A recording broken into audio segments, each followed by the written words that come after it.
हमारे ब्रज में एक सूरदास जी हुए। एक सूरदास तो अष्ट सखाओं में हैं जिनके नेत्र नहीं थे। एक सूरदास और हुए वृंदावन में, उनके भी नेत्र नहीं थे। वे नित्य श्यामा श्याम को पुकारते थे।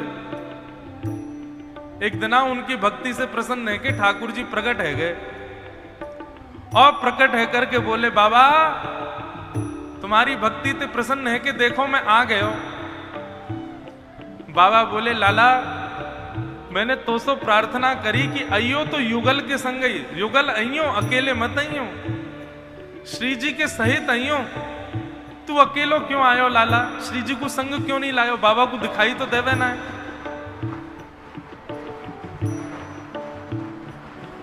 तब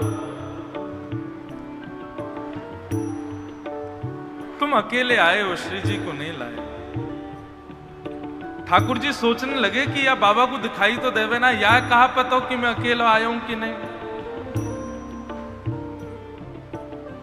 बाबा अरे तो दिख ना रहे हो, मेरे बगल में श्री जी खड़ी भई हैं, संग में श्री जी पधारी हैं।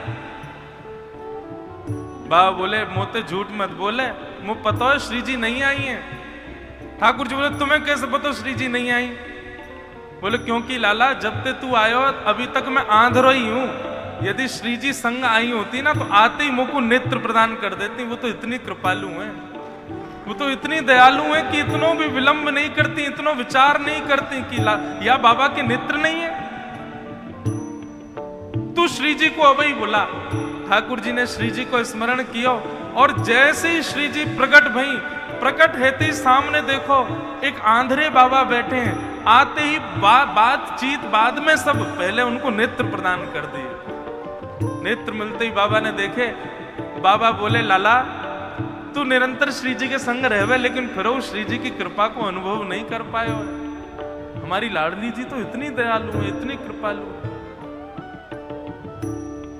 मोहे तो भरोसा है तेरो रे किशोरी राधे। मोहे तो भरोसा है तेरो रे किशोरी राधे। बोलो वृषभानु दुलारी की जय। कथा में बंधुओं कई दिव्य चेतनाएं आती हैं और वे सप्ताह सुनती हैं, और सप्ताह सुनने के बाद अंतिम दिन उनका ऐसे ही प्रस्थान होता है। ये अनेक कथाओं का अनुभव है। एक जगह कथा हुई थी, मां तो मेरे व्यासपीठ से उतरते एक पेड़ था पीछे विश्राम होते, वो पेड़ सीधा व्यास मंच पे ही गिरा और इतनी भयानक आवाज हुई कि इतना कोई आवाज का विषय नहीं था, फिर भी हुई। तो हमारे पूर्वाचार्य, हमारे नाना जी, पूज्य पिताजी महाराज, पूज्य श्री रमेश भाई ओझा, वे भी कथा में बता रहे, ऐसे अंतिम दिन यदि इस प्रकार का कुछ हो। एक बार एक जगह कहीं छोटी सी चिंगारी प्रकट हुई, एक बार एक पंखा गिर गया, पंडाल उधर गया। निश्चित ही दिव्य चेतनाएं प्रस्थान कर रही हैं।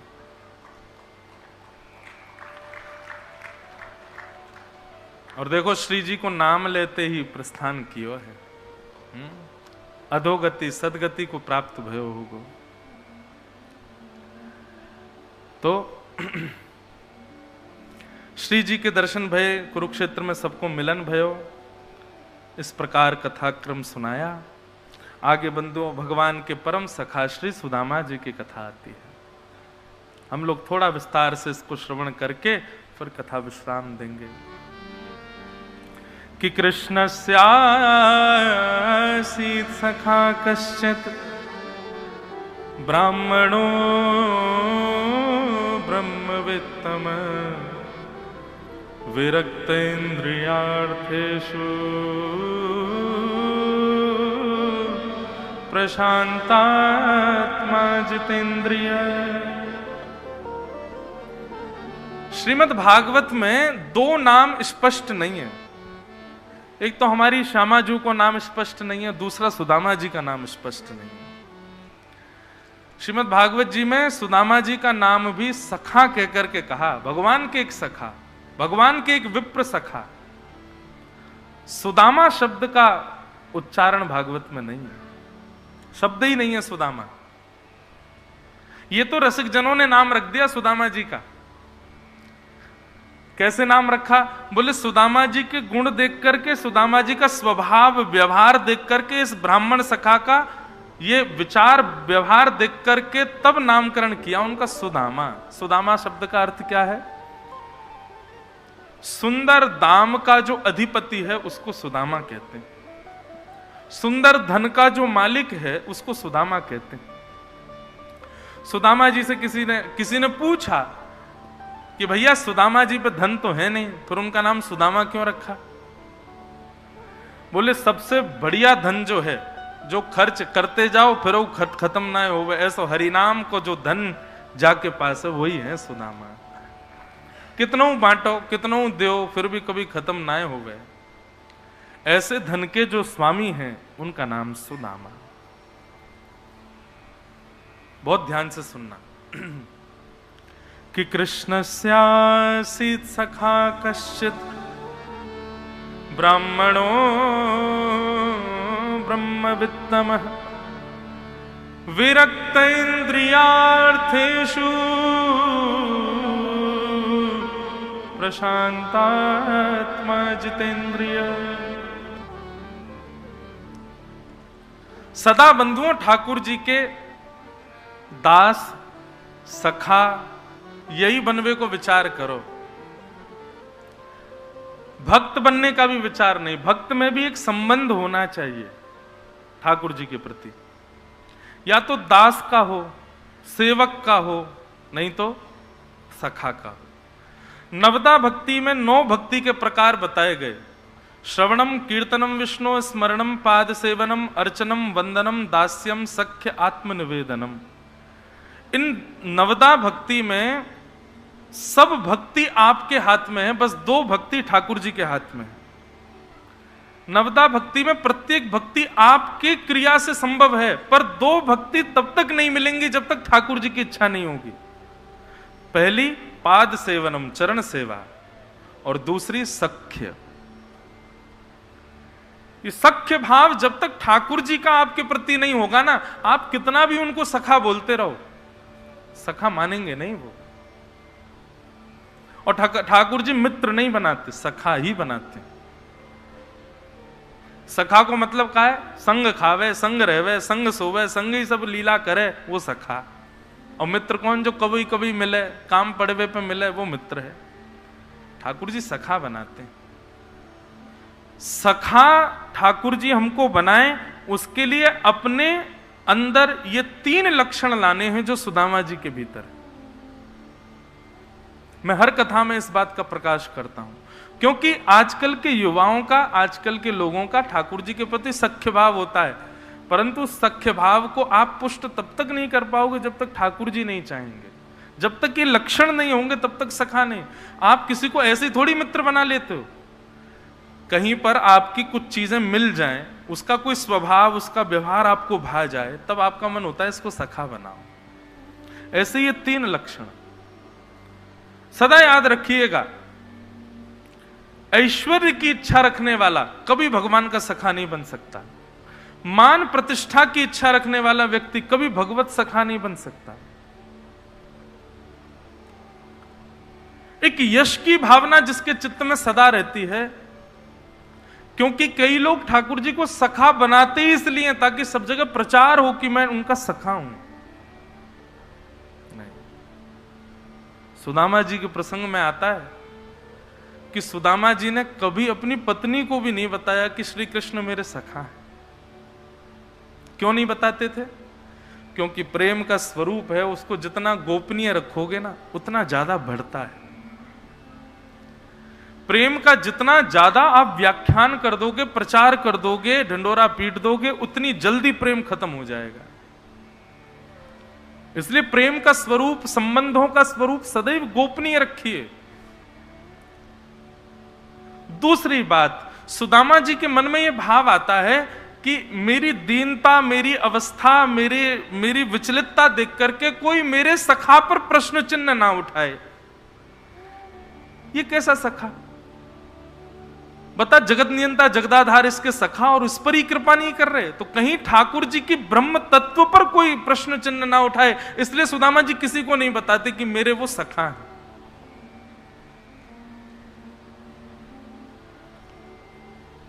एक अपनी बात है, नहीं बोलनी चाहिए पर कह दूं, हमारे पूज्य पिताजी महाराज के पूज्य पिताजी मेरे दादाजी, जब पिताजी महाराज की कथा होती थी वृंदावन में, एक समय, आज भी अद्भुत भागवत भास्कर हैं, पर जब बिल्कुल प्रारंभिक समय था पिताजी का, हम लोग भी बहुत छोटे छोटे थे, पूरा वृंदावन लगभग कथा सुनने जाता था पिताजी की। तो हमारे दादाजी वो आते और आकर के जहां पीछे सब अपनी पादुकाएं उतार देते ना, वहां आके बैठ जाते। क्यों? क्योंकि हमारे दादाजी बड़े सरल और दीन भाव में रहते थे, बहुत दैन्य भाव में रहते थे। उनको ये लगता था मेरे वस्त्र देख करके, मेरी साधारण सी धोती देख करके, मेरे सामान्य रूप को देख करके कोई ये प्रश्न ना कि ये ठाकुर जी के पिताजी हैं, ये ठाकुर जी के पिताजी हैं। तो इसलिए वो उसका प्रचार नहीं करते थे कि मेरे ये पुत्र हैं, बस चुपचाप बैठ के सुनते रहते थे। कभी कभी लाइन में भी लगते, धक्का भी पड़ता, गिर भी जाते बेचारे, लेकिन कभी नहीं प्रचार करते। तो प्रेम का ये स्वरूप होता है, दो भावों से अपने संबंध को गोपनीय रखा श्री सुदामा जी ने। पहला भाव तो प्रेम गोपनीय हो उतना बढ़ता है। दूसरा भाव, कहीं मेरी दीनता पर, मेरी दीनता को देख करके कोई ठाकुर जी पर प्रश्न ना उठावे। बनते भक्तवत्सल, बकते दीनानाथ, और यहां देखो स्वयं का सखा ही इस अवस्था में है, कहीं कोई ऐसा ना कह दे। इसलिए सुदामा जी ने कभी प्रचार नहीं किया। भूख सहते हैं, टीकाकार वर्णन करते हैं कि श्री सुदामा जी महाराज नित्य घर आते और घर आकर के उनके छोटे छोटे बालक रोते, पिताजी 3 दिन हो गए कुछ पाया नहीं है, आज बहुत जोर की भूख लगी है। तो सुदामा जी जाते रसोई घर में आदि सब देखते, कुछ सामग्री मिल जाए, नहीं दिखती सुदामा जी को, तो सुदामा जी बाहर जाते और बाहर से ऐसे पत्थर लेके आते जो थोड़े आलू जैसे दिखते हों, और उन पत्थरों को लाके बच्चों को दिखाते, देखो आज हम आलू लेके आए हैं, बढ़िया इनको उबालेंगे, उबाल के नरम हो जाएंगे ना, तो बढ़िया इसमें नमक और मिर्च डाल के फिर पाएंगे। तो बच्चे नाचने लग जाते सुदामा जी के कि आज हमको आलू पावे को मिलेगा। ये राधारमण के सखा की स्थिति, इस स्थिति को सुनकर के कहीं भी प्रश्न मत उठाइएगा श्री राधारमण जी पर, ठाकुर जी पर, द्वारिकाधीश पर, बल्कि दीनता देखिएगा, सरलता देखिएगा श्री सुदामा जी की। वे चाहे हम लोग 4 दिन भक्ति कर लें, 4 परिक्रमा गिरिराज जी की लगा लें, कुछ दिन वृंदावन में बस जाएं, तो हम लोग ठाकुर जी के आगे इतने अहंकार में जाते हैं, हमने नियमों का पालन किया। ये वो सुदामा जी हैं जो ठाकुर जी को अपनी गोद में सुलाते थे। ये वो सुदामा जी हैं जो ठाकुर जी के गले में गलवैयां डाल करके घूमते थे। ये वो सुदामा जी हैं जो ठाकुर जी के अधूरे गृह कार्य जो विद्यालय में प्राप्त होता था, ठाकुर जी के उस गृह कार्य को सुदामा जी पूर्ण करते थे। कहीं कहीं लाला को डांट नहीं पड़े विद्यालय में। ये वो सुदामा जी, कभी भी अविश्वास नहीं हुआ श्री कृष्ण के प्रति, और ना ही कभी जिज्ञासा हुई कि मुझे कुछ प्राप्त हो। ऐसा प्रेम श्री सुदामा जी का।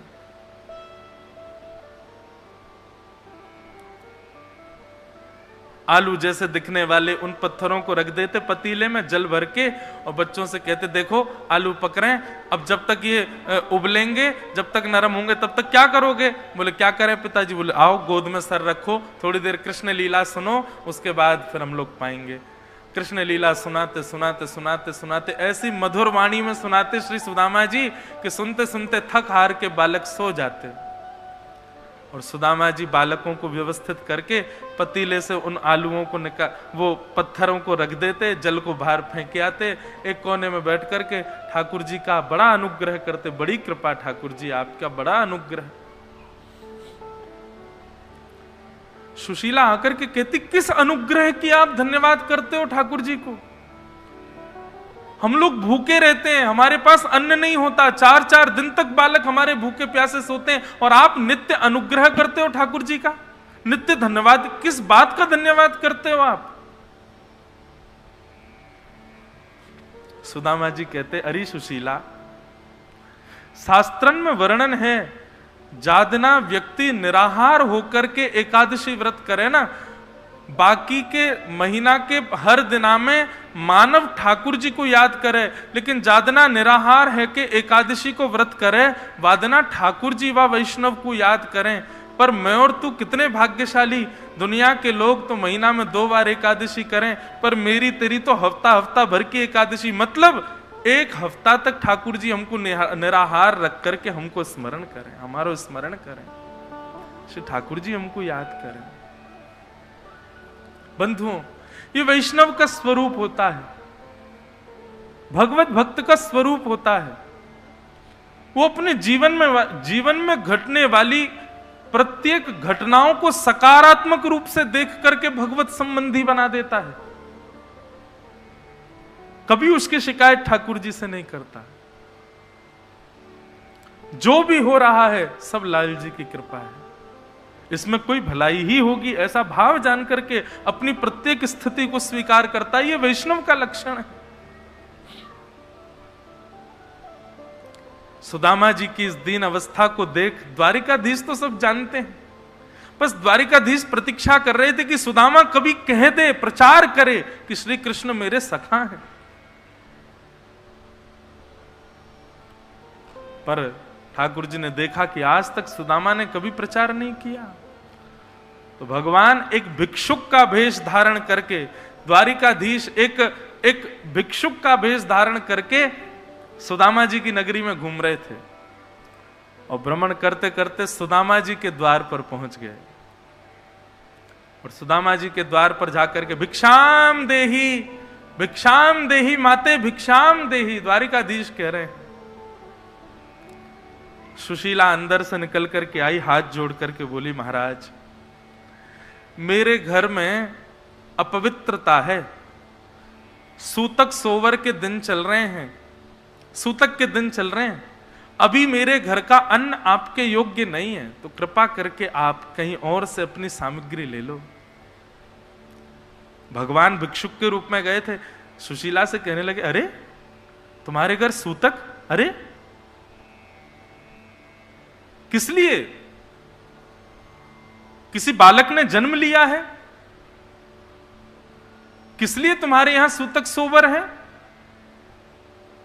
और बहन, यदि तुम्हारे यहां सूतक सोवर का क्रम है तो कुछ दिन बाद तो निवृत्ति हो जाएगी ना, कुछ दिन बाद शुद्धि हो जाएगी, मैं तब आ जाऊंगा, आकर के ले जाऊंगा। सुशीला के नेत्रों में आंसू भर आए, ठाकुर जी से कहने लगी, नहीं, हमारे यहां एक ऐसे बालक ने जन्म लिया है जिस बालक के जन्म लेने पर जीवन पर्यंत सोवर रहने वाला है,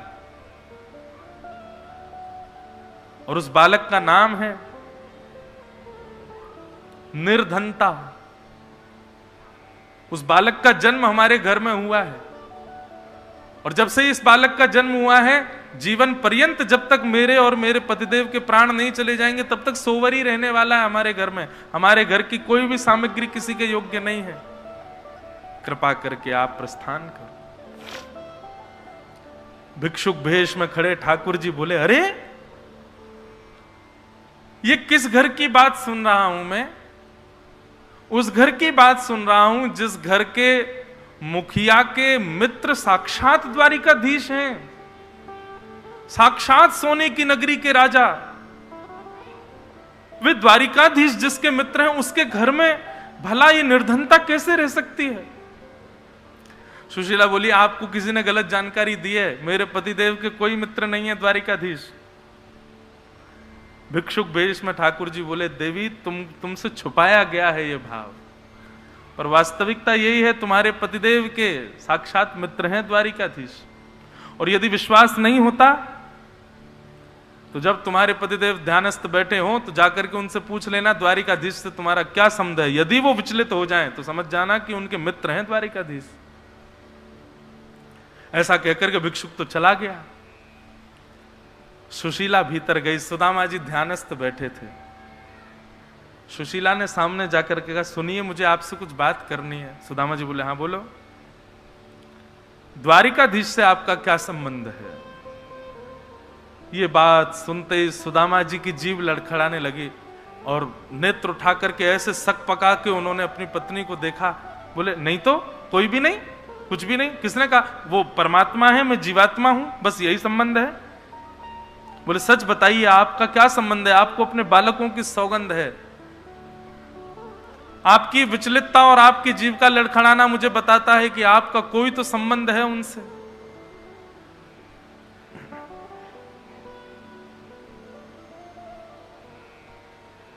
श्री सुदामा जी बताते हैं,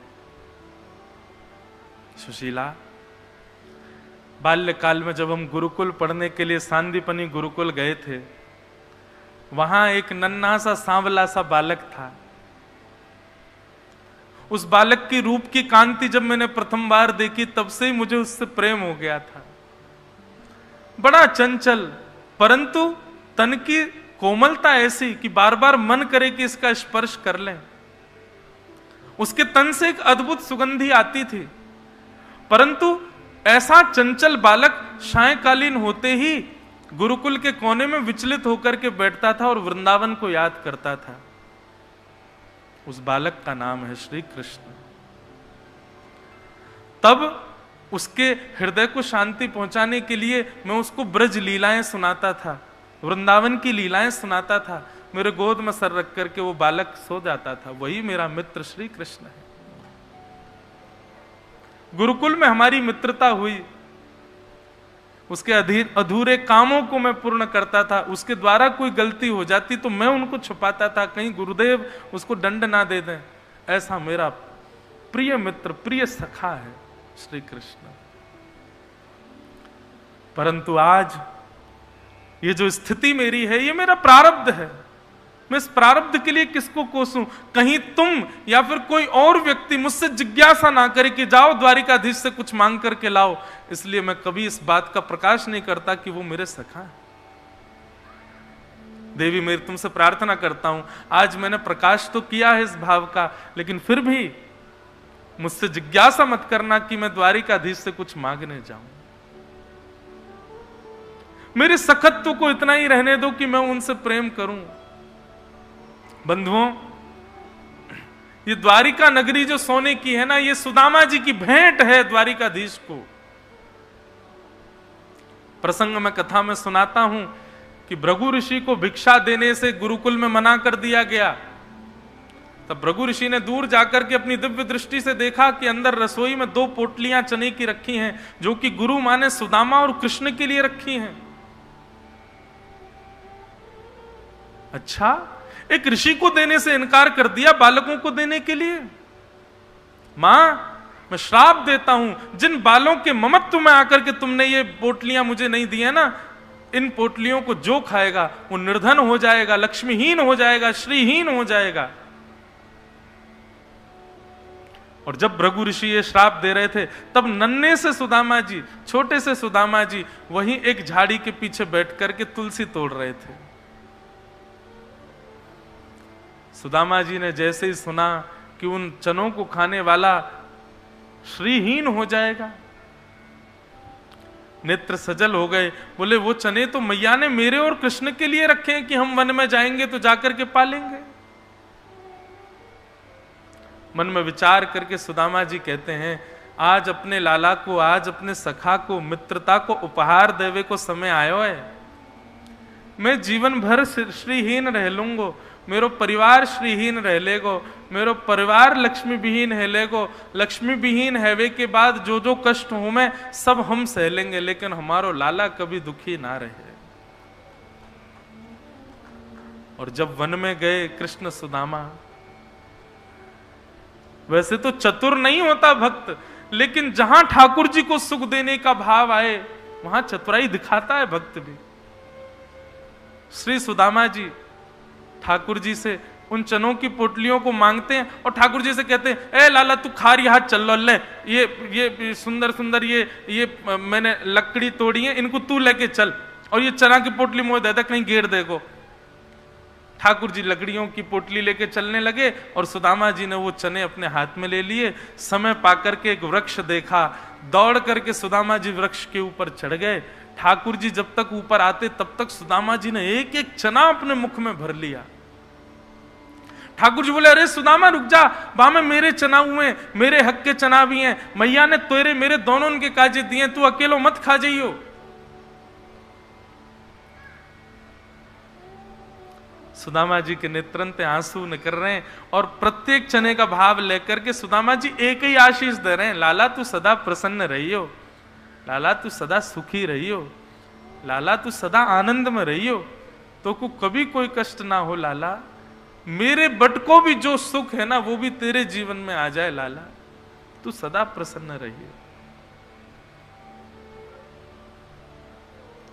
और हम लोग अपने आप को सखा मानते हैं ठाकुर जी का।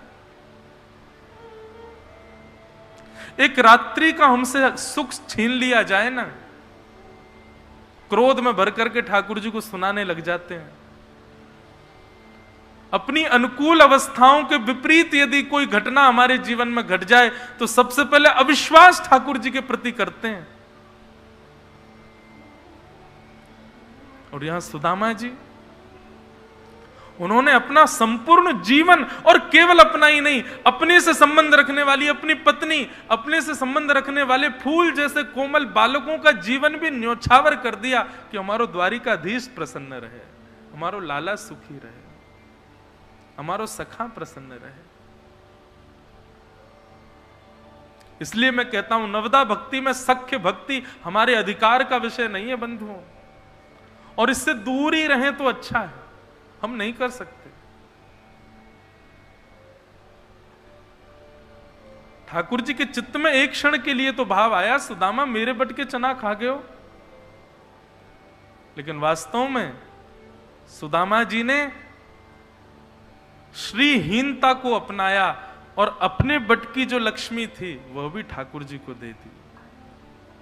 आज द्वारिकाधीश यदि स्वर्ण की नगरी में बैठते हैं, द्वारिकाधीश की संतान 56 भोग पाती है। अरे द्वारिकाधीश का हमारो ब्रज को लाला भी नित्य 56 भोग यदि लगा रहा है ना, ऐसे थाट में बैठो है ना, ये सब भी सुदामा जी की देन है हमारे लाला को। सुदामा जी ने कृपा करके दियो है लाला को। ऐसे सखा श्री सुदामा जी को हम प्रणाम करते हैं।